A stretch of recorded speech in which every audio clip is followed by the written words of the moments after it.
Kasi nag-vlog ako, nagkwento ako about my third eye.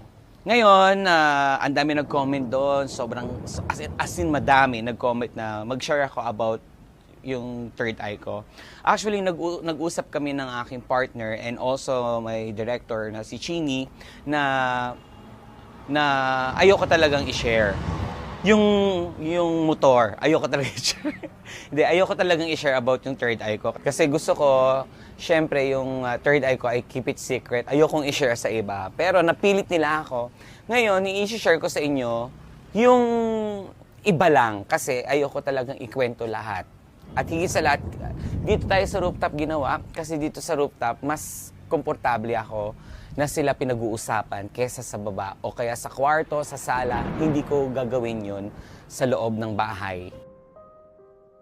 Ngayon, nag-start po ang aking third eye na kung saan ay nagpunta kami. Umaakyat ako dati ng bundok. Matagal ng panahon na ito. 18 years old ako ngayon, I'm already 42. So actually, nung bago pa kami umakyat, may nakasalubong kami na maraming bawal sa bahay. Bawal magtapon, bawal mag-ingay. Siyempre, may iba pa kasi mga tao na nandoon. At saka hindi nila alam kung ano pang mga nandoon sa loob ng mahayhay. Ngayon, nag-inuman kami, nag-ingay kami. So, nag-stay kami doon sa may punong napakalaki sa may mahayhay. Tapos, inuman, the usual, nag-iingay kami. First time nga kasi, mga ignorante, gano'n. Tapos, natulog na kami. Tapos nagising ako para mag-wee-wee break. Ito ba yung itsura ng mahayhay dati? May falls, tapos may falls ulit, tapos may mga bato-bato. Tapos yung itsura ng mahayhay is napapaligiran ng maraming puno. Nung pumunta kami nung araw na yon is bilog na bilog ang buwan.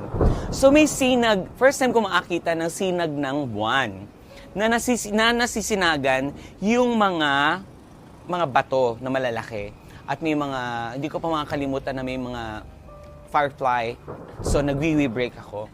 Tapos, habang nag-wee-wee break ako, doon na nag-start ang pag-open ng third eye ko. CR ako. Pag CR ko, tapos pagharap ko, meron ako na aninagan. Meron ako na aninagan na hindi ko alam kung how will I explain. Nasisinagan siya ng bilog ng buwan, ng sinag ng buwan, doon sa bato. Una, pagtingin ko, ano ba yung nakikita ko na maitim na something na nakaupo siya na nakaganito. Alam niyo yung nakaupo na nakaganito? Para siyang naka-squat na maitim.